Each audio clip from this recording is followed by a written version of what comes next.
이 글은 20세기 초에 독일 개신교의 목사이자 또 위대한 신학자였고, 무엇보다 이 나치 정권에서 히틀러에 저항하다 39살에 순교를 한 디트리히 본 헤퍼 목사님이 쓰신 제자도의 대가라는 책에 나온 일부의 글을 여러분에 좀 읽어드리겠습니다. 들어보시기 바랍니다. 예수님의 사랑과 기적, 말씀에 환호하다 사라지는 그리스도인은 예수님의 제자라고 할 수가 없다. 예수님의 제자는 그와 함께 고난을 받고 그와 함께 죽는 사람이다. 예수님은 지금 한 사람 한 사람을 제자로 불러 나와 함께 죽자고 명령하신다. 사랑하는 여러분, 이 목사님 본헤퍼 목사님의 말을 그대로 빌어서 다시 한번 여러분에게 질문 드리겠습니다.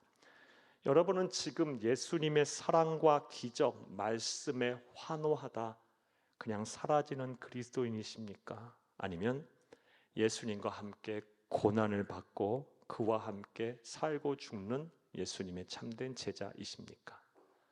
말씀을 들으시는 모든 분들이 예수님과 함께 고난을 받고 예수님과 함께 살고 예수님과 함께 죽는 진정한 예수님의 참된 제자가 다 되시기를 간곡히 주의 이름으로 부탁합니다. 그런 의미에서 오늘은 예수님의 참된 제자는 어떤 사람일까를 좀 구체적으로 좀 본문 말씀을 통해 살펴보며 은혜를 나누겠습니다. 큰 시간 되기를 간절히 주의 이름으로 축복합니다. 이를 위해 먼저 본문 내용 설명부터 좀 해드리겠습니다. 사랑하는 여러분, 예수님께서 메시아로서 공생애를 시작하시면서 수많은 기적들을 행하시고 그리고 천국 복음을 선포하시자 많은 사람들이 예수를 따랐습니다. 그리고 그 예수를 따른 사람 중에서 또 많은 수가 예수님의 제자가 되고 싶어 했습니다. 하지만 예수님께서는 제자가 되고 싶어하는 사람 모두를 제자로 받아들이지 않으셨습니다. 왜냐하면 제자가 되고자 하는 사람의 그 마음과 생각을 보시고 그 마음과 생각이 순수한 목적에서 제자가 되기를 원하는 사람이 그리 많지 않았기 때문입니다. 그리고 오늘 본문 말씀을 보게 되면 예수님의 제자가 되기를 원했지만 예수님께서 소위 면접을 보시고 탈락시킨 3명의 사람이 나옵니다. 오늘 우리는 이 예수님의 제자가 되기를 원했지만 예수님이 탈락시킨 이 3사람의 모습을 살펴보면서 참된 제자는, 예수님의 참된 제자는 어떤 사람일까를 고민해 보려고 합니다. 큰 시간 되기를 다시 한번 간절히 주의 이름으로 축복합니다. 자, 그렇다면 사랑하는 여러분, 예수님의 제자가 될 수 없었던 사람은 어떤 이유 때문에 그리 됐을까요? 그리고 이를 통해서 우리가 알 수 있는 예수님의 참된 제자는 어떤 사람일까요? 자, 이제부터 따라 하시겠습니다. 첫째로, 자신의 유익을 위해 예수님을 이용하는 사람은 예수님의 참된 제자가 될 수 없습니다. 자신의 유익을 위해서 예수를 이용하고 신앙을 이용하고 교회를 이용하는 사람들은 예수님의 참된 제자가 될 수가 없습니다. 오늘 본문 말씀을 보면 그러한 이유 때문에 첫 번째 예수님의 제자가 되려고 했던 사람 예수님께서 탈락시켜 버리셨어요. 예수님의 제자로 받아들이지 않으셨습니다. 오늘 본문 57절을 함께 보겠습니다. 길 가실 때에 어떤 사람이 여짜오되 어디로 가시는지 나는 따르리이다. 아멘. 예수님의 제자가 되고자 했던 첫 번째 사람은요, 적극적이고 자발적으로 예수님의 제자가 되려고 했어요. 길 가실 때 어떤 사람이 여짜오되 어디로 가시든지 나는 따르리이다. 나 제자 삼아주세요. 제자로 받아주세요. 그리고 이 사람이 어떤 사람이었는지 오늘 본문 말씀과 똑같은 말씀을 기록한 마태복음의 말씀을 보게 되면 이 사람이 서기관이었다라고 기록하고 있어요. 마태복음 8장 19절도 함께 보겠습니다. 한 서기관이 나와 예수께 아뢰되 선생님이여 어디로 가시는지 저는 따르리이다. 아멘. 자, 그렇다면 서기관은 어떤 사람이었을까요?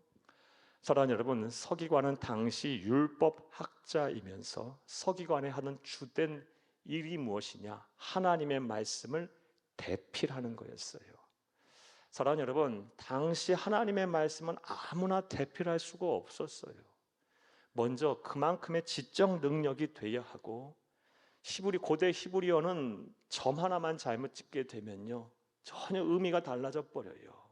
그러니 얼마나 조심해야 하고, 또 얼마나 이 성품이 또 정결하며 꼼꼼해야 되지 않겠어요? 그리고 하나님의 말씀을 대필한다는 것 자체는요, 이 성결한 삶을 살지 않으면 불가능할 거고요. 그리고 무엇보다 성경적인 지식이 뒷받침돼야 하는 사람이었습니다. 당시 엘리트 중에 엘리트가 이 하나님의 말씀을 대필하는 서기관이 될 수가 있었고요. 그러다 보니 예수님 당시의 대부분의 서기관은 바리새인 중에 바리새인이었어요.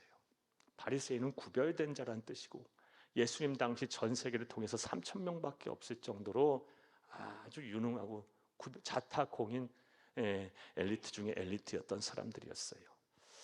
사랑하는 여러분, 특별히 바리새인들은 예수님 당시엔 예수님의 사역과 늘 대척점에 서 있던 사람들이었어요. 그런 바리새인 중에 바리새인 서기관이요, 예수님의 제자가 되겠다고 용기와 결단을 해서 예수님께 찾아왔어요.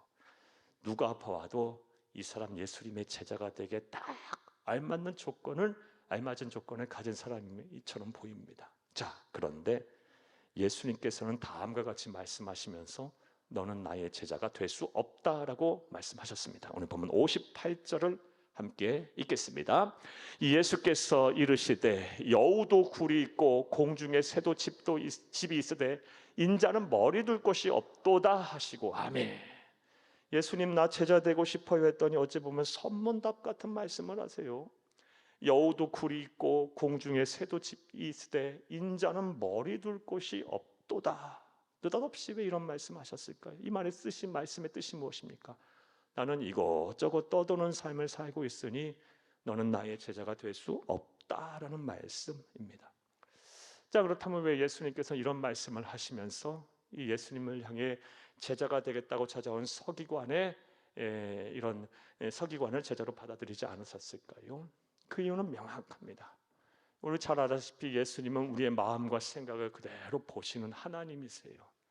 이 서기관의 마음과 생각을 보니 제자로서 합당한 마음, 적합한 마음, 순수하지 않은 마음을 가졌기 때문에 예수님 보시기에 넌 제자가 될 수 없다라고 말씀을 하셨던 겁니다. 이를 좀 더 구체적으로 말씀드려 보겠습니다. 본문의 사건이 일어날 시점에 예수님은 어디를 향하고 계셨냐? 예루살렘으로 가시는 길이셨어요.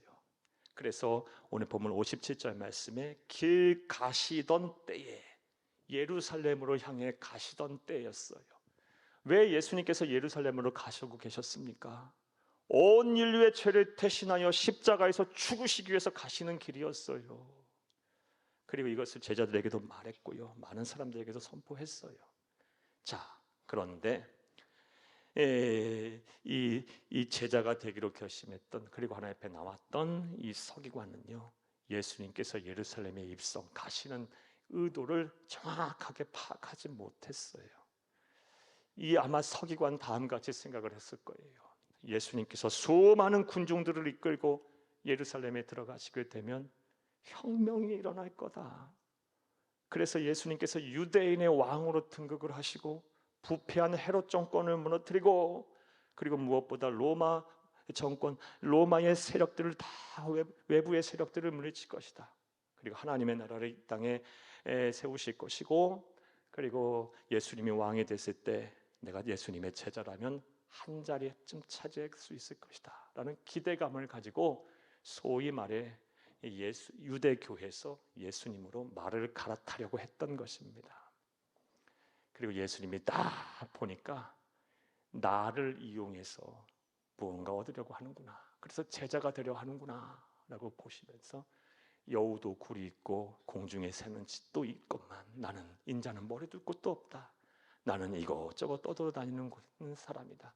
나 따라와 봐야 너 그런 거 네가 원하는 거 얻을 수 없다. 그래서 너는 나의 제자가 될 수 없다라고 말씀을 하셨던 것입니다. 사랑하는 여러분, 제자는 스승을 이용하는 사람이 아닙니다. 스승에게서 배우고 때로는 스승을 위해서 희생도 하고 헌신하는 사람이 바로 제자예요. 부디 사랑하는 여러분, 예수님은 여러분의 유익을 위해 이용하지 않고 예수를 위해 더 헌신하고 희생하고 뭉사하고 충성을 다하는 참된 예수님의 제자가 다 되시기를 간절히 주의 이름으로 부탁합니다. 첫 번째로, 왜 오늘 본문에서 예수님의 제자가 되기를 원했지만 제자가 되지 못한 사람, 그 이유가 무엇입니까? 자신의 유익을 위해 예수를 이용하려 했기 때문이에요. 또 두 번째로, 오늘 본문에서 이 예수님의 제자가 되기를 원했지만 예수님께서 제자로 받아들이지 않은 사람, 그 이유가 무엇일까요? 이를 통해서 알 수 있는 참된 제자의 조건은 무엇일까요? 따라하시겠습니다. 둘째로, 예수님보다 삶을 우선순위에 두는 사람은 예수님의 참된 제자가 될 수 없습니다.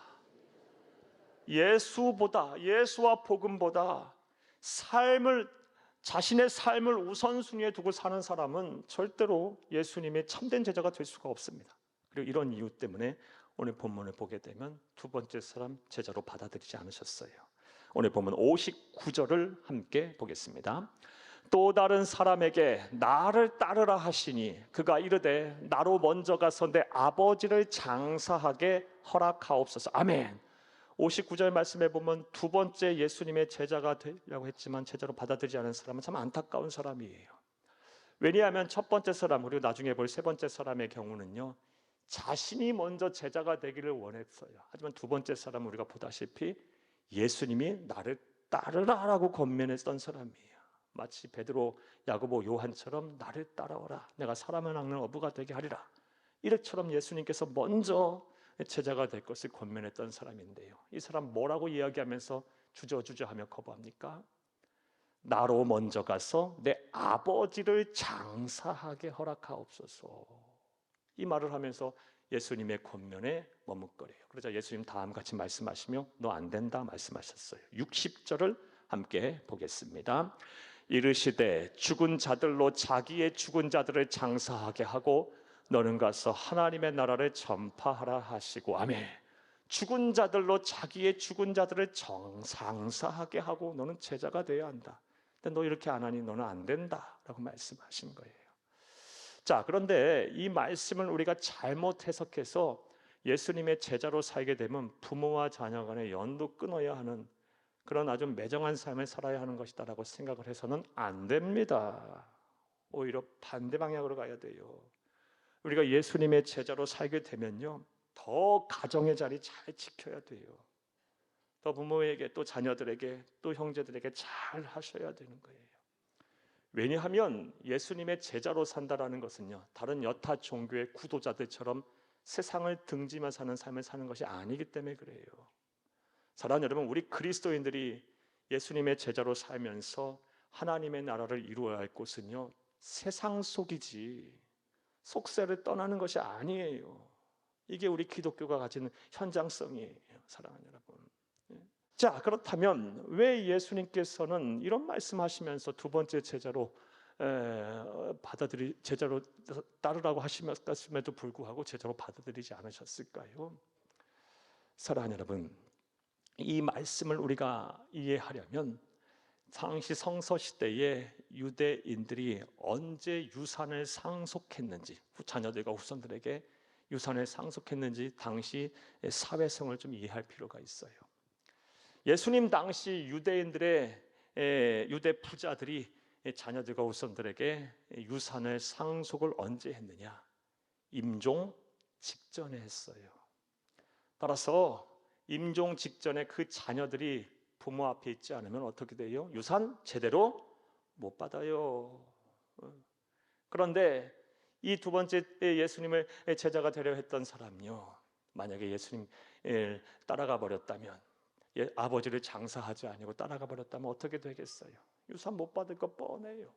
그래서 이 두 번째 제자로 제자가 되기를 원했던 사람, 또 예수님이 따라오라고 말했던 사람은요, 아버지를 장사한 후에 내가 예수님을 따라가겠다고 말한 것이고, 죽은 자는 죽은 자들이 장사하게 해라. 그리고 너는 나를 따라오라고 말씀하셨던 거예요. 즉 예수님이 볼 때 너는 나보다 유산이 더 중요하구나. 너는 나보다 돈이 더 중요하구나. 너는 나보다 너의 삶이 더 중요하구나. 그래 너는 안 되겠다. 이 말씀을 하신 거예요. 사랑하는 여러분, 삶의 우선순위에 예수가 아니라 내 자신의 삶으로 채워가고 있는 모습이 저와 여러분의 모습 아닙니까? 이런 사람은 예수님의 참된 제자가 될 수가 없습니다. 예수님께서도 이 세상 사시는 동안 우리에게 이것에 대해서 분명하게 다음과 같이 말씀하셨어요.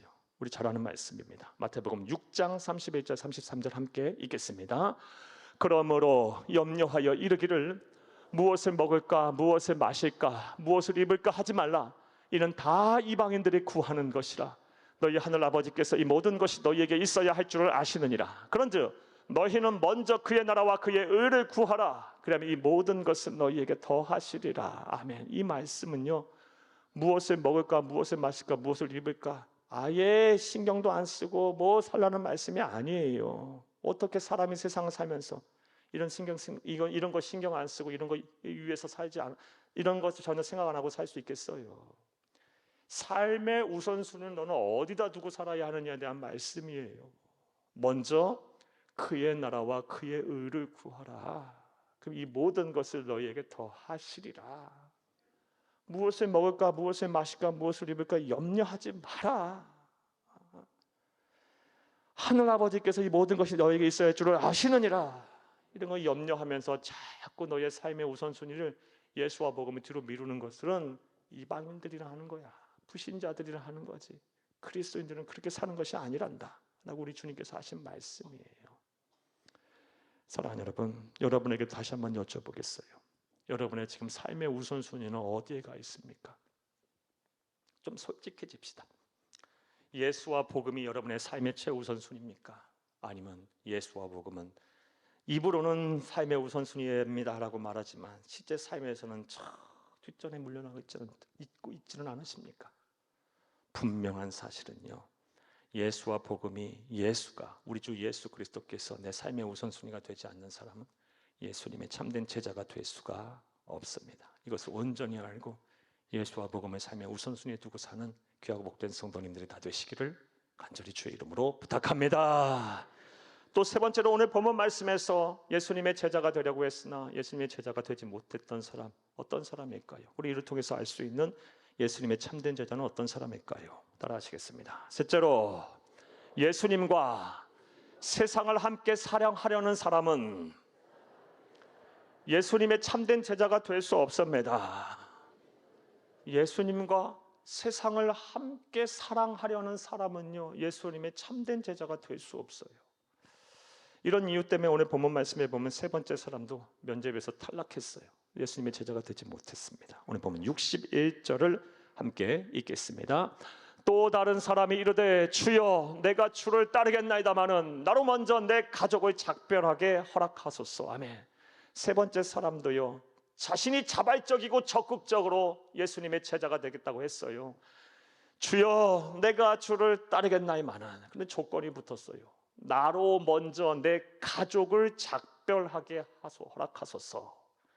자, 그런데 이 말씀 듣고 나자 예수님께서 다음같이 말씀하시면서 너는 내 제자가 안 되겠다라고 말씀하셨어요. 보면 62절을 함께 읽겠습니다. 예수께서 이르시되 손에 쟁기를 잡고 뒤를 돌아보는 자는 하나님의 나라에 합당하지 아니하니라 하시니라. 아멘. 자, 이것도 언뜻 보면 선문답 같아요. 예수님, 나는 예수님의 제자가 되고 싶어요. 다만 가족에게 작별 인사만 하고 올게요. 느닷없이 손에 쟁기를 잡고 뒤를 돌아보는 자는 하나님 나라에 합당하지 않다, 이 말씀하시면서 거절하셨어요. 사랑하는 여러분, 언뜻 이 말씀 보게 되면요, 거부하신 예수님의 모습을 보면서 예수님은 작별 인사도, 가족에게 그것도 작별 인사도 못하게 하시는 그런 야박하신 분인가 라고 착각할 수 있어요. 그러나 예수님은 그런 분은 아니에요. 사랑하는 여러분, 실제로 성경을 보게 되면 다른 제자, 레위라고 하는 세리였던 마태가 예수님의 제자로 부름을 받고 예수님 앞에 나올 때는요, 가족과 작별 인사도 했고 심지어 이제 자기 동료들까지 불러 모아서 잔치까지 벌였어요. 이 말씀 보겠습니다. 누가복음 5장 29절을 함께 읽겠습니다. 레위가 예수를 위하여 자기 집에서 큰 잔치를 하니 세리와 다른 사람이 많이 함께 앉아 있는지라. 아멘. 자, 이때는 이렇게 말씀하시고 오늘 본문에서 세 번째 제자가 되겠다고 찾아온 사람, 작별 인사라고 했더니 손에 쟁기를 쥐고 뒤로 돌아보는 사람 하나님 나라에 적합하지 않다라고 말씀하신 이유는 또 무엇일까요? 사랑하는 여러분, 이 역시 이유가 분명해요. 마음과 생각을 싹 중심을 살피시는 하나님께서 이 세 번째 사람 보니까 그 마음과 생각이 순수하지 않음을 단번에 알아채신 거예요. 자, 이 또한도 구체적으로 말씀드려 보겠습니다. 사랑하는 여러분, 지금 여러분이 오늘 말씀대로 소에다 쟁기를 얻고 지금 밭을 갈고 있다고 한번 생각해 보세요. 가정해 보겠어요. 그 밭을 똑바르게 고랑을 갈려면 어떻게 하시면 되겠어요? 앞만 바라봐야죠. 앞에 목표를 하나 딱, 뭐 나무가 됐든 뭐가 됐든 저 멀리 있는 거 하나 딱 정해놓고 말뚝을 박아놓던 그거 보고 그대로 앞만 보고 쟁기질을 해야 똑바르게 갈 수 있는 거예요. 내가 지금 잘하고 있나 못하고 있나 계속 이렇게 보게 되면 어떻게 돼요? 보면 볼수록 딴 길로 가는 거예요. 삐뚤하게 되는 거예요. 이게 마음에 좀 안 와닿으면 사랑하는 여러분, 지금 운전을 하고 계시다 생각해봐요. 운전을 하고 있는데 내가 지금 잘하나 못하나 자꾸 이렇게 한다고 생각해봐요. 바로 사고 나요, 여러분. 앞만 보고 똑바로 운전해야죠. 사랑하는 여러분, 이 말씀을 하시면서 거부하시면서 가족과 작별 인사까지도 못하게 하신 이유는 뭐냐? 이 사람을 보니까 제자가 된다고 하면서 예수를 따르겠다고 하면서 아직도 세상에 많은 미련이 있는 거예요. 하나님을 사랑하고 예수를 사랑한다고 하면서 아직도 더 사랑하는 것들이 많이 있는 거예요. 아직도 내려놓지 못한 것, 아직도 욕심 부리는 것, 아직도 마음에 가진 탐욕, 아직도 버리지 못한 습관들, 아직도 끊지 못한 예전의 과거의 구습들, 잘못된 죄된 성품과 모습들이 아직도 계속 그걸 붙잡고 있는 거예요. 그것이 미련이 남아. 즉 한 마음이 아니라 두 마음을 가진 사람이었기 때문에 예수님께서 너 안 되겠다라고 말씀하신 거예요. 그런데 안타깝게도 오늘 저와 여러분의 모습이 이런 모습이 아닐까라는 생각도 하게 돼요. 사랑하는 여러분이 한번 여쭤보겠어요. 여러분 예수님 사랑하십니까? 여러분 솔직히 말해 이 자리에 계신 분이 예수님 사랑하지 않는 분이 어디 있어요? 다 사랑하죠. 사랑하니까 예수님께 예배드리러 왔죠. 그렇죠? 정말 오늘 처음 예수 믿기로 하신 분, 결심하신 분들이나 아니면 신앙에 대해서 전혀 체험도 없고 아주 냉소적인 그런 신앙관을 갖고 계신 분들 제외하고 예배 자리에 와서 예배 드리시는 분들 가운데 예수님 사랑하지 않는 분이 어디 있어요? 다 사랑하죠. 그런데 우리에게서의 문제는요, 예수님도 사랑하면서 아직도 내가 더 사랑하는 것들이 많이 있다는 것에 문제가 있는 거예요.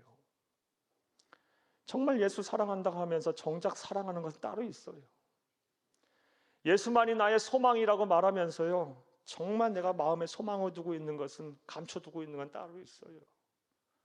정말 예수만이 나의 기쁨이라고 하면서 정작 내가 기쁨을 얻는 것은 따로 있어요. 예수가 나의 생명의 주인, 삶의 주인이라고 하면서 정말 내가 의지하는 바는 따로 있어요. 이게 두 마음인 거예요. 사람의 눈은 어찌하고 속일 수 있고 넘어갈 수 있지만 우리의 마음과 생각을 정확히 보고 우리 중심을 보시는 하나님의 눈에는 이게 두 마음으로 보이는 거예요. 사랑하는 여러분, 마태복음 6장 24절 말씀에 우리 예수님께서 이런 말씀하셨어요. 한 사람이 두 주인을 섬길 수가 없다 말씀하셨어요. 혹 하나는 사랑하더라도요, 하나는 반드시 미워하게 된다. 또 하나에 충성하고 하나를 중하게 여긴다 할지라도 다른 하나는 반드시 그렇게 하면 다른 하나는 가벼이 여기게 된다. 그러면서 딱 예로 든 것이 뭐냐? 사람이 하나님과 재물을 겸하여 섬길 수 없느니라. 두 마음을 가지고 살 수 없다. 사람은 창조 때부터 그렇게 창조하셨어요. 하나님을 사랑한다고 하면서요, 세상도 사랑하면서 하나님을 사랑한다고 말할 수 없는 거예요. 그러니까 창조 때부터 사람은 한 마음으로 창조하신 거예요. 사랑하는 여러분, 오늘 들으신 말씀 생각하시면서 여러분의 신앙과 여러분의 마음을 점검해 보세요. 여러분의 신앙은 지금 어디로 가고 계십니까? 여러분, 저와 여러분은 그리스도인입니다. 예수님의 귀한 생명을 빚진 자들이고 영생을 선물 받은 사람들입니다. 하나님께서 고르고 선택하고 찾고 찾아서 하나님이 대표 선수로 세우신 믿음의 사람들이에요. 저와 여러분의 신앙은 지금 어디로 가고 있나요? 사랑하는 여러분, 여러분은 예수님의 참된 제자이십니까? 여러분의 마음은 한 마음입니까? 두 마음입니까? 부디 오늘 들으신 말씀 생각하시며 여러분의 마음이 한 마음이 되기를, 예수에게 온전히 향하기를 간절히 주의 이름으로 부탁합니다.